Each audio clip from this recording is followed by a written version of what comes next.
A man enjoys a cigarette he has rolled for himself, unaware that the tobacco he inhales is infected with the Sanford virus. This new and fatal virus is becoming more common while the demand for tobacco continues to rise within the population.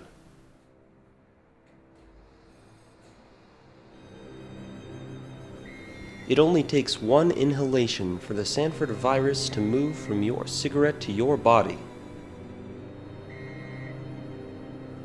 The virus can also be contracted through chewing tobacco, cigars, pipe tobacco, and secondhand smoke.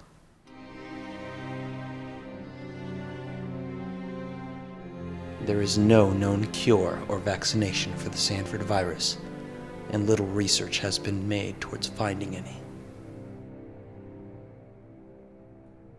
The first stage of the virus begins almost immediately.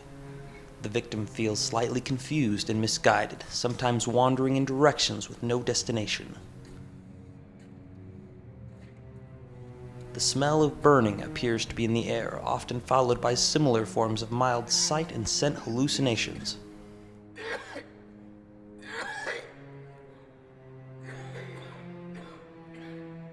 As the infection spreads in an effort to consume the host's brain, unpleasant gustatory sensations occur, along with the internal softening of the mucous membranes.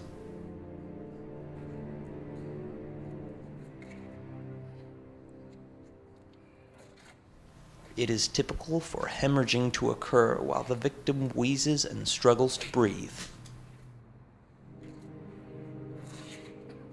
Tremendous pain shoots through all sections of the body as joints weaken rapidly.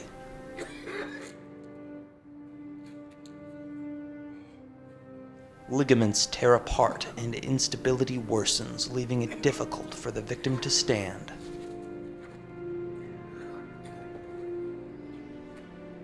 As the virus-ridden body's crippling effects render movements involuntary, the entire skeletal structure becomes more brittle and vulnerable towards fractures.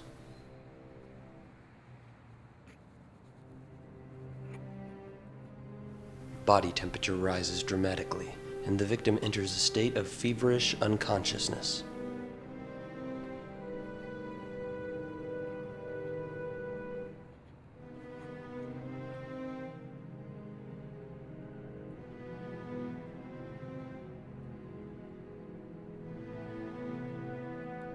Several moments after the blackout, the surviving victims are able to open their eyes.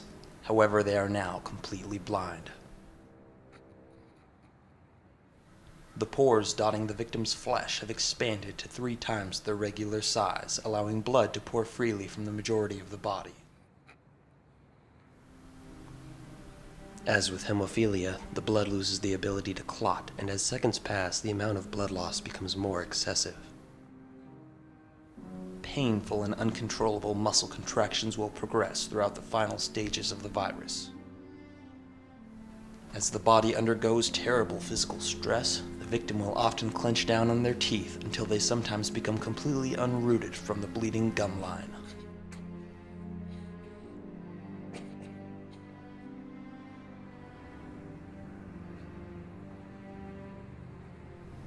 It is not uncommon for the victim to regain some level of consciousness for the last few seconds of their life, but as they drag themselves to wherever they intend to go, they are spreading a hot and infectious fluid through seeping pustules.